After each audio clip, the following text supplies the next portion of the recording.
So you turn the engine off, no doubt. Well, yeah, he just cut power. He cut power for you. How nice.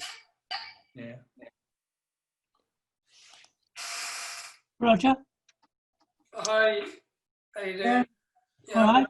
Hi, Des. Hello, Derek. Good to see you, Sarah. Hi, how are you? Are you in South Africa? I am, yes, yeah. Whereabouts? Fantastic.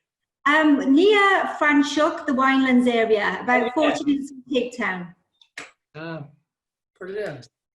Yeah, nice to see you all. Yes, and you. I have a friend who owns a winery there. It's one of the smaller ones, Rickety Bridge. Oh yeah, I know Rickety Bridge. Yeah, it's right next to my son's school. Lovely, Oh. really nice. Mm. Did you get over here much or not? Sorry.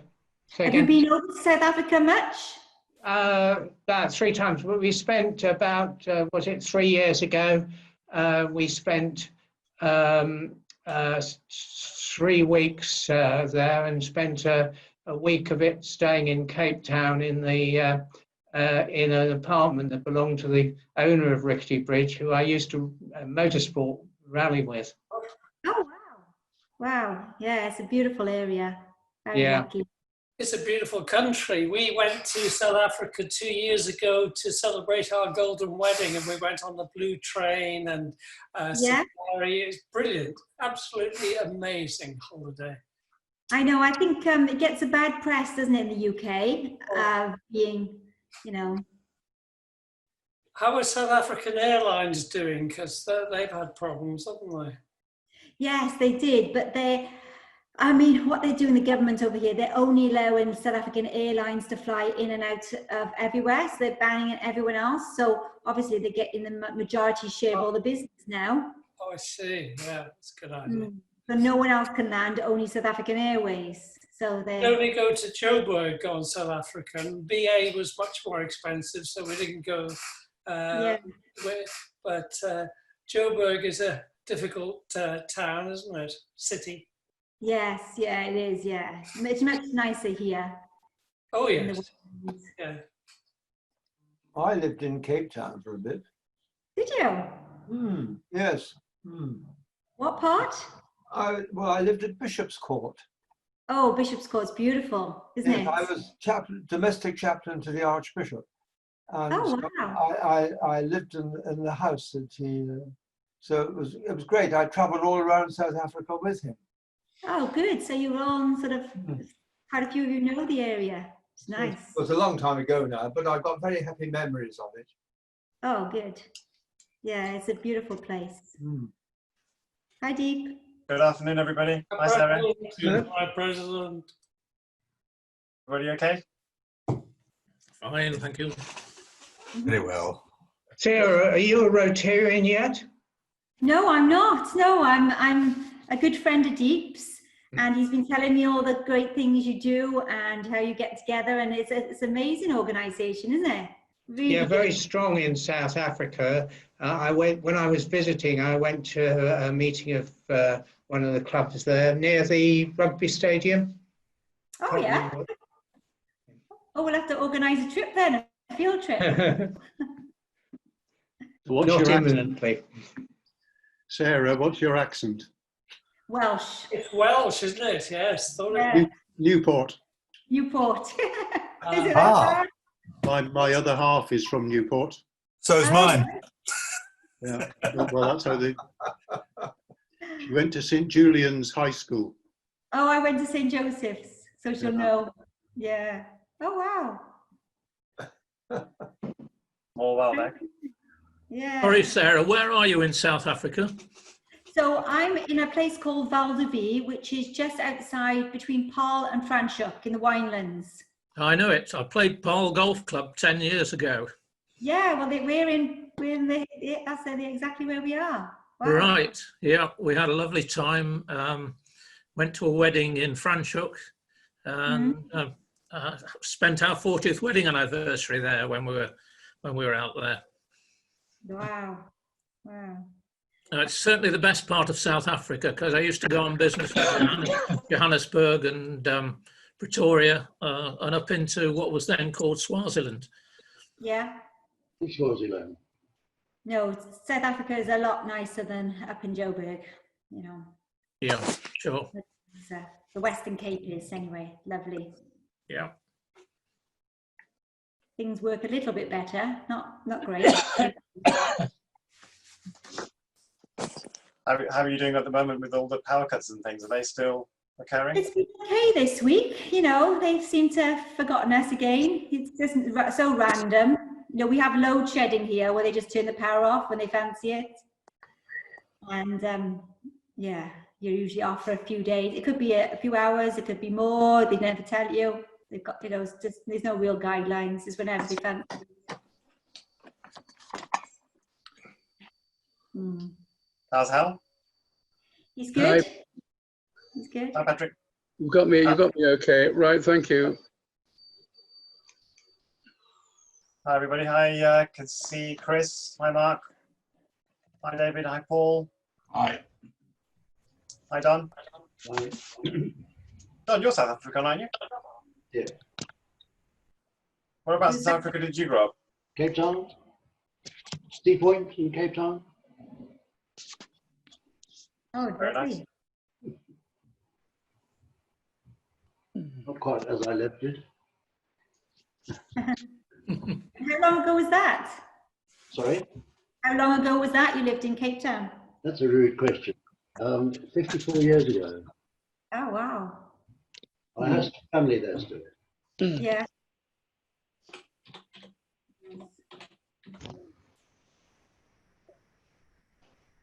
Okay, we'll make a start in a minute or two. Just waiting for about 5 or 6 more people and we'll start.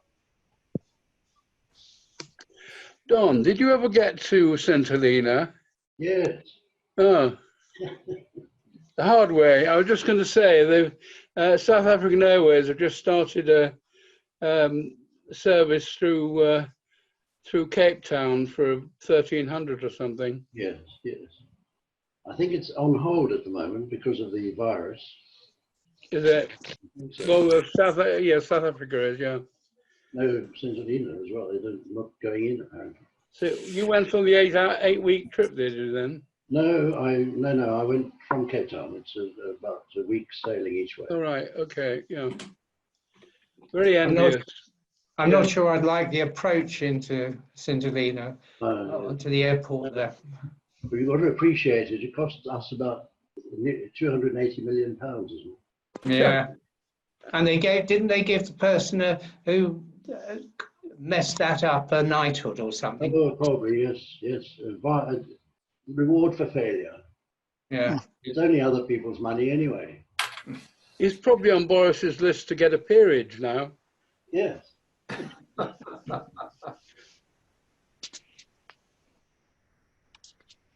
Okay, I'll make a start. If that's okay with everybody. Yeah.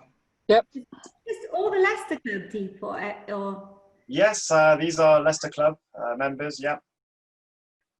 oh, So there'll be more joining us once we get going. I'm just gonna mute everybody.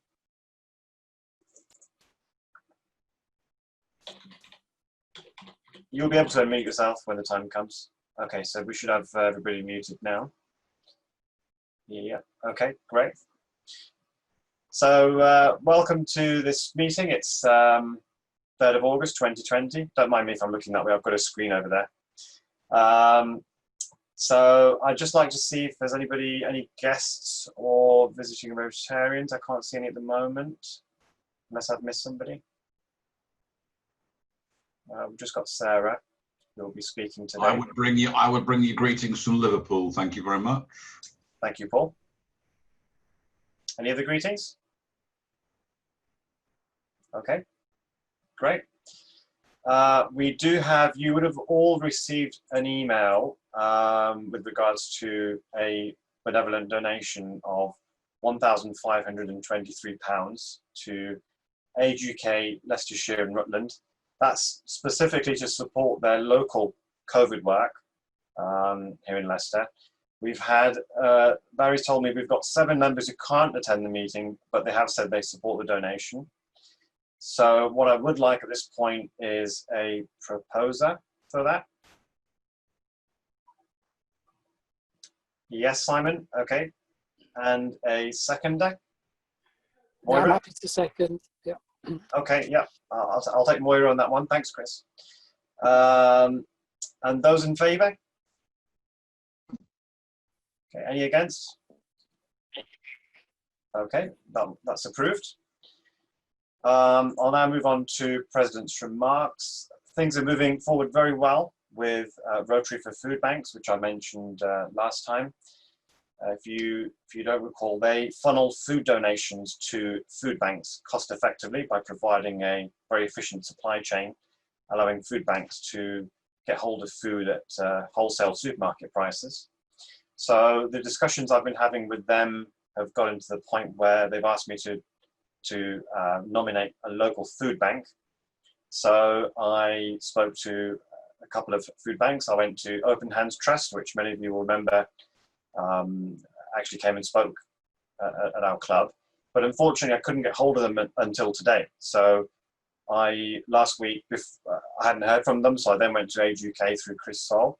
Thank you, Chris, because the next day I had a phone call from their chief executive, who was very keen to get involved. And so what I did was I filled in a form detailing the organisation and what they do, sent that back to Rotary for Food Banks, and that should hopefully, all going well, be our first food bank up and running through the scheme. So that's where we stand with Rotary for Food Banks. I'm very keen to get that moving, I think. I've already told Open Hands this morning that as we progress that, assuming all goes well, they'll be the second on my list, and hopefully from there I'd like to progress to other worthy causes locally who could benefit from this scheme. I've also, in conjunction with that, I've been speaking to a girl from Montfort University who has at this point agreed to form a Rotaract group at her university, so that's very positive. She's trying to get together enough people to start the club. We believe it's about 10 they need to start with. So she's talking to students. Obviously, many of them are not in Leicester. She's the only one who lives here. And so when she has the required numbers and interest from her friends, we'll be looking to get that up and running from September. But as I said, my motto this year is to talk less and do more. So rather than sort of waiting for that to happen, I'm actually going to just get involved with some volunteering and to see how that works, just to kind of figure out the logistics and also get some social media buzz going about this for her through her friends and me through my networks. So I've already gone to a few people I know, including her. There should be around 10 of us to start with.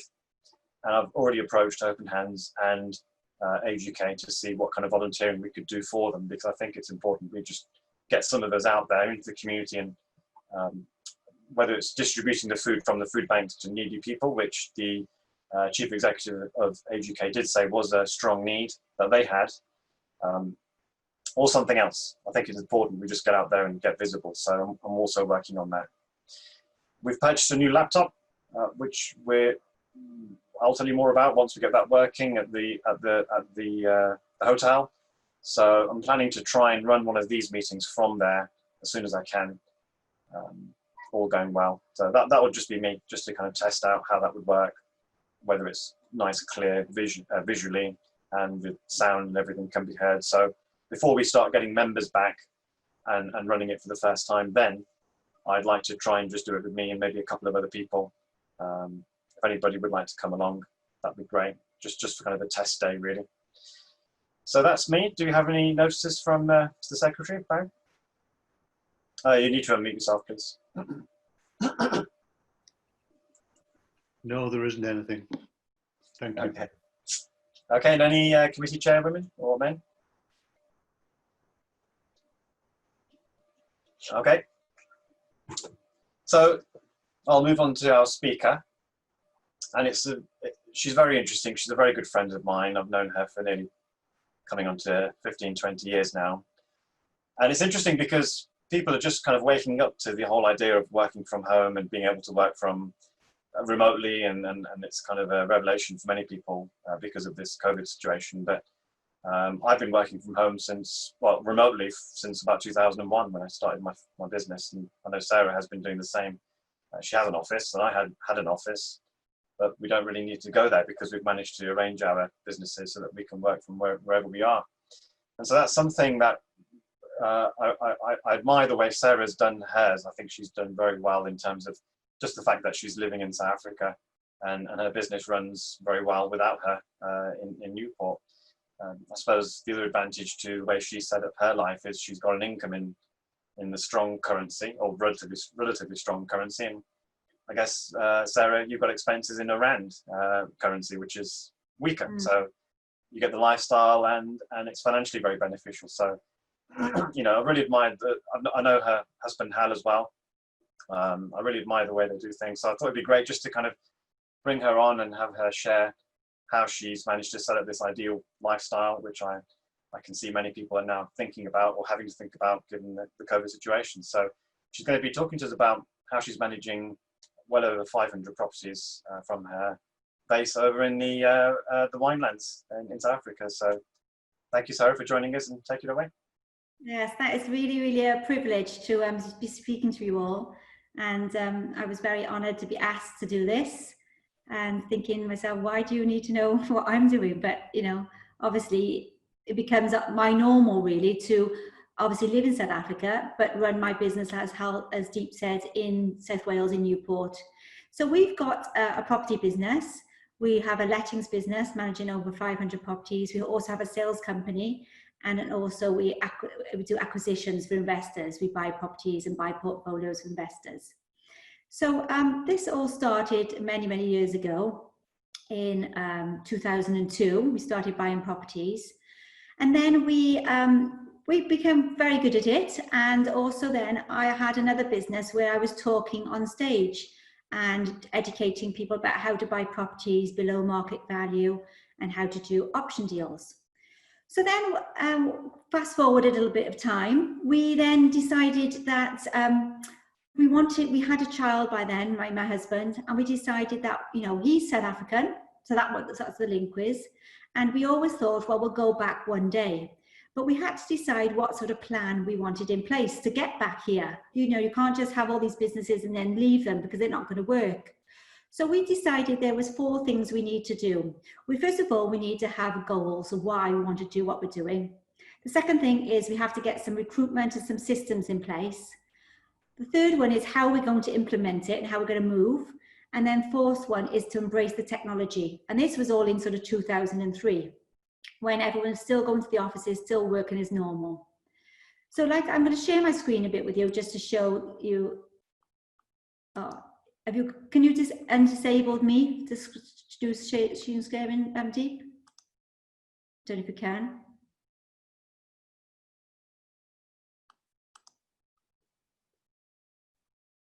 Can you do that, Deep, or not? I've lost your sound, you're muted, but never mind. I can keep going on. Because I want to just show you exactly where it was. Just should be okay now, Sarah. You want to try? Huh? I think it should be okay now. There we are, yeah. Sorry about that. That's okay.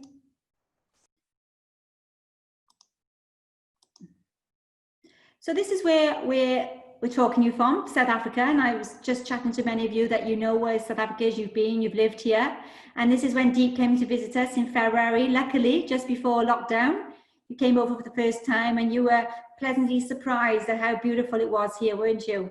And how lovely the area, and we took you around the Winelands area. So I live about 35 minutes from the airport, which is ideal, in a little place called Valdevie here.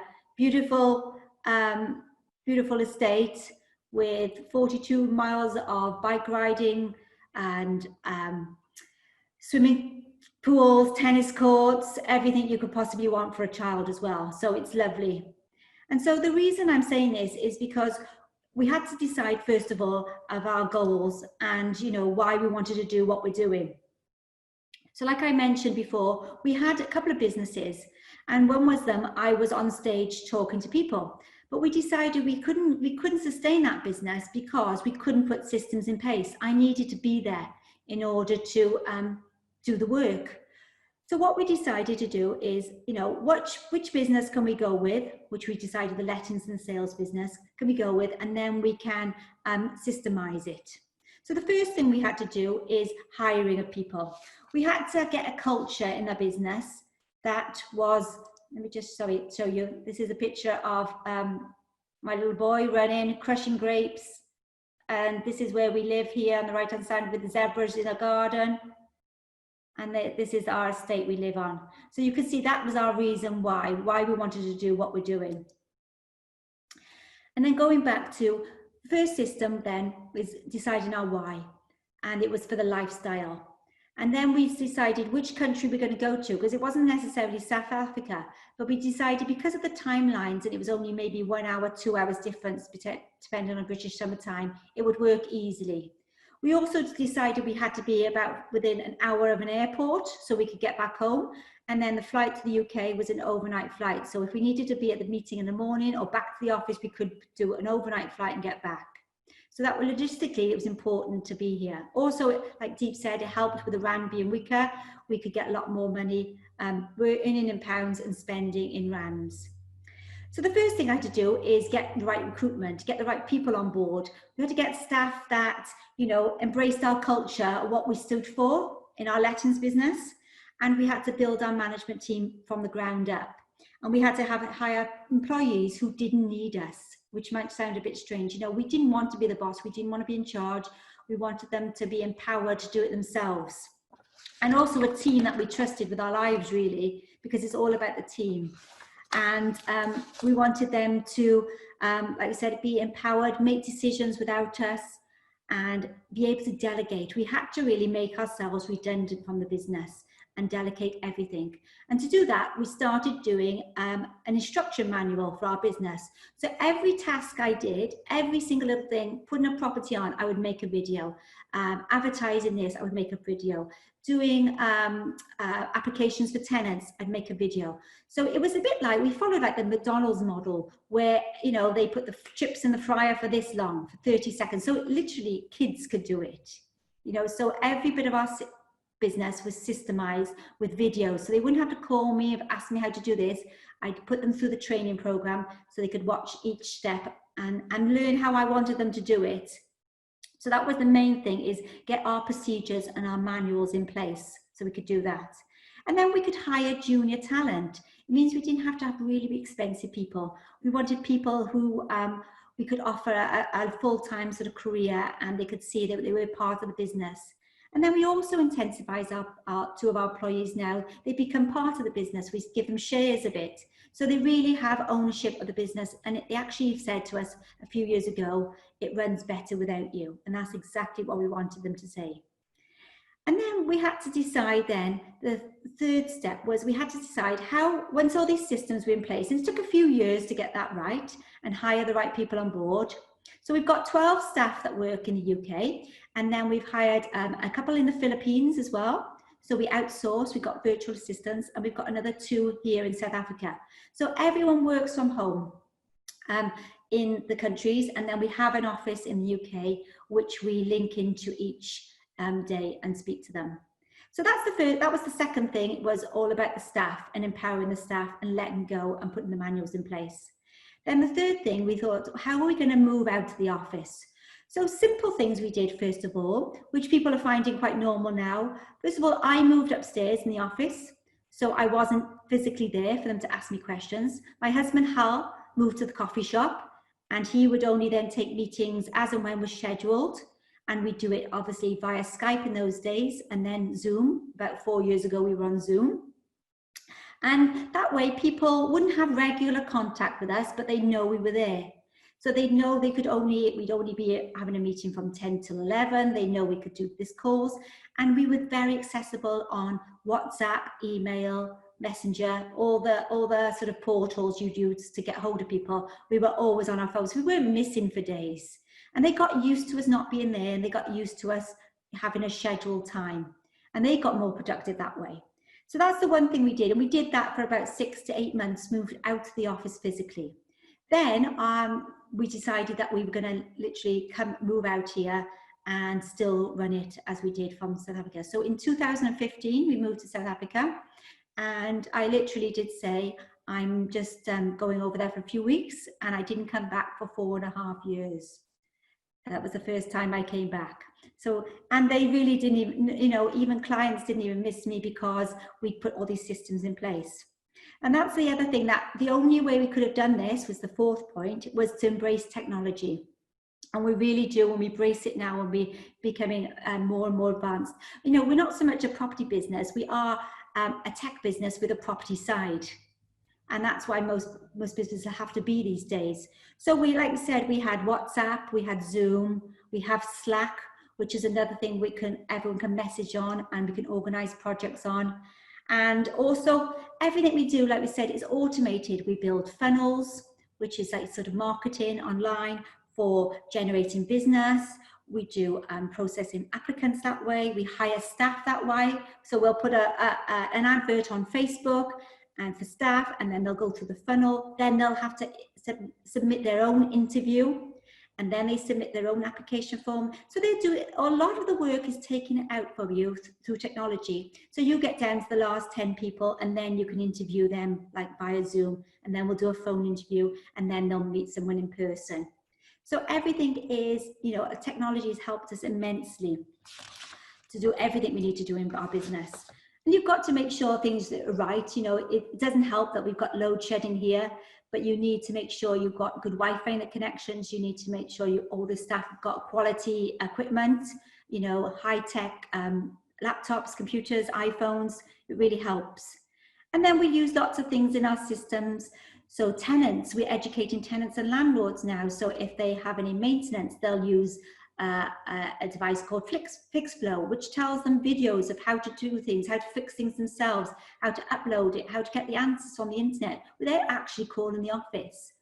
So it's great, the technology you can use. And then to track your staff, there's a thing we put on everyone's computer called Active Track. So you can see how long they're on the internet, how long they're doing your work, their productivity. So you don't need to be in the office, you know, and I think people now, because of this coronavirus, are realizing that working from home is not something you're doing, that you're sort of skiving, as people think, or you're having a day off.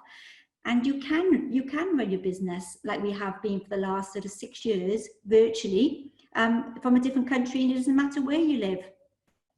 So they're the things we've been doing, and now we're looking in the future to acquire new companies, new letting and sales agents, and running them, even though they're not even in Newport, they're in different parts of the country, and running them from, again, South Africa, through our systems that we've implemented. And each day we're sort of growing and growing and put more technology in place. And, you know, because that's what my husband does. He's the one who finds out all the technology. He's the sort of one that does that. And then I'm the one who sort of gets it all implemented, and then the staff run with it, and I get all the training done. So you need certain people in the business that, you know, are technology led. So that's really, I know I've only because I've got a 15-minute slot really, but I wanted to see any questions if anyone wants to ask me things about how things run. But for us, you know, our phones, if I phone from my phone here, I have an app called IPEX, and that literally is the phone number from the office in Newport. So when I phone clients, they don't even know that I'm out of the country. It comes up as our phone number. So it's quite sneaky and clever, but nobody's known for the last 4 or 5 years that actually do live in a different country. They still think they're phoning me upstairs in the office. You know, they phone me and say, "Oh, I hadn't seen you today." I said, "No, I wasn't in today." So yeah, it's quite incredible how people haven't really noticed you're not there. And it's a bit of your self-ego. You need to let go. You know, I think if you're a good business person, you put systems in place to make yourself redundant. And that was all our idea as well. We wanted to have the exit in mind. How would we sell this business in the future? Who would buy it? Were they going to buy us? No, because I don't want to work in it eventually. They want to buy the systems. They want it like a McDonald's. It runs on its own. It runs without you and still brings the income. So that's how we set up our business sort of nearly 9-10 years ago, with the end in mind, where we want to live, why we want to live there, and how we're going to do it. That's wonderful. Thank you, Sarah. Just in case any of you thought you misheard earlier. She did actually say she has zebras at the end of her garden, which I can, which I did manage to see for myself when I was there. So are the zebras out today? They are, yes, they're there every day. The spring-popping zebras are literally in our garden. And that was another thing, one of our goals. We said jokingly, we'd like to live in a game reserve, but not pay for it or look after it. And then the estate we live in has its game reserve, and our house happens to be the one that looks over it, the only one of 4 that looks over it. So we get to see them every day. That's beautiful. Great. Okay, thank you very much, Sarah. It's very informative. Do we have any questions? And if you do, could you please unmute yourself and go ahead.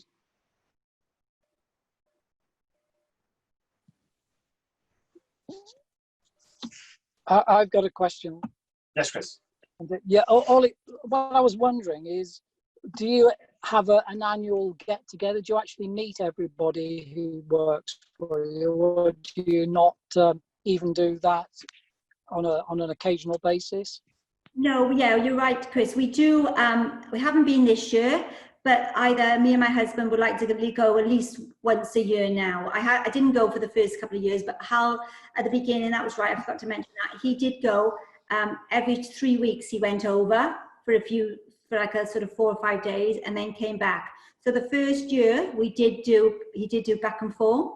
I stayed here, and then we take it in turns. He goes once a year, I go once a year, just for say 10 days. But we will have get-togethers on Zoom. Like we'll have a quiz night once a month. We have virtual drinks. We've been doing that for years, you know. So it's quite, you know, we'll have a quiz night, and people are very used to it in our office already. So this lockdown wasn't a big shock to them, working from home, working on Zoom.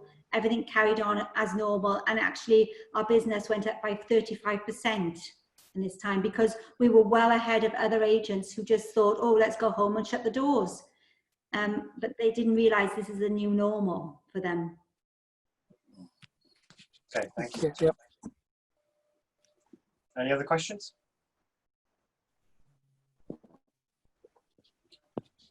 Okay, great. Well, thank you very much, Sarah, and hope to see you maybe again next year if I can get over there.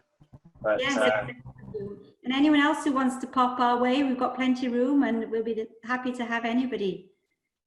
Really would. Maybe next year. Or maybe we'll get a few Rotarians together and do a trip. That'd be quite good. We can get on the wine tram. Yes. That'd be nice. Rickety Bridge.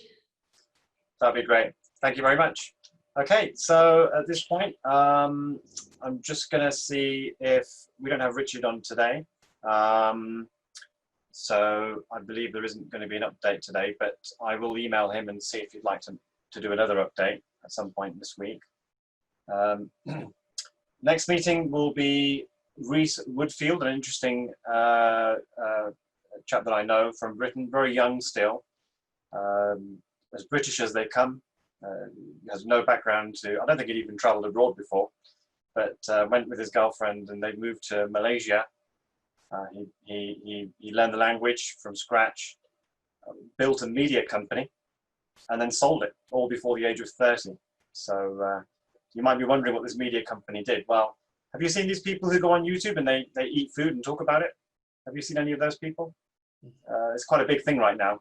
So he became really well known in Malaysia's sort of in certain circles amongst young people for being this slightly eccentric British guy who ate Malaysian food and spoke Malaysian and just sort of talked eloquently about the local dishes, and managed to do very well and got very well known and built a company out of it. So I thought it'd be interesting to have him come along and tell us about this whole new kind of business model and how young people are able to make money doing that sort of thing. So I'll be hanging around after this. So if anybody wants to speak to me, you're welcome to stick around. And there aren't any meetings scheduled today. So at this point, the meeting is at an end. But if you'd like to stick around, please do, and I'll be around. Thank you. Thanks to Sarah. Thank you very much. Yes, thank you, Sarah.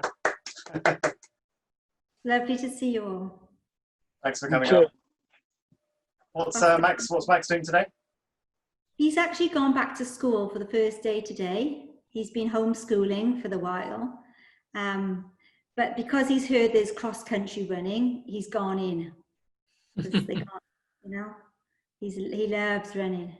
Oh yeah, he's very talented, isn't he? Very So fast. is he going to run for the? Is he going to run for the school, or does he already run for the school and the county and that sort of thing? Runs for the Western Province, which is like sort of the county, not the county, more than the county. I don't know what it would be in the UK. Yeah, he runs for them. Hal's mum was a runner, wasn't she? She was a runner, yeah. And it runs in the family because his dad was obviously a rugby player as well. So Oh, I didn't know that. Did he play professionally as well? yeah, my husband was a professional rugby player in Wales. Actually, he played for Wales in the Grand Slam. No, I meant Hal's dad. Did he play professionally? Oh no, no. But Hal's mum was a professional. You know, she was a runner. Oh wow. Yeah, and hurdler. Excellent. He's got it in the genes, I think. Yeah, absolutely. Yeah. Would any Rotarians like to ask me anything or anything we need to discuss, guys? I know we've got a few of you still here. Do you need me to leave now, Deep, or? No, yes, you're welcome to. I'm just going to see if anybody wants to ask me any questions about anything, and then I'll be going to. But thank you very much for that. And I've recorded the video, so you'll get I'll send you a link, which you can, we'll post on our social media channels and our website. You're welcome to share it as well. So at this point, I will end the meeting. Thank you all. Goodbye.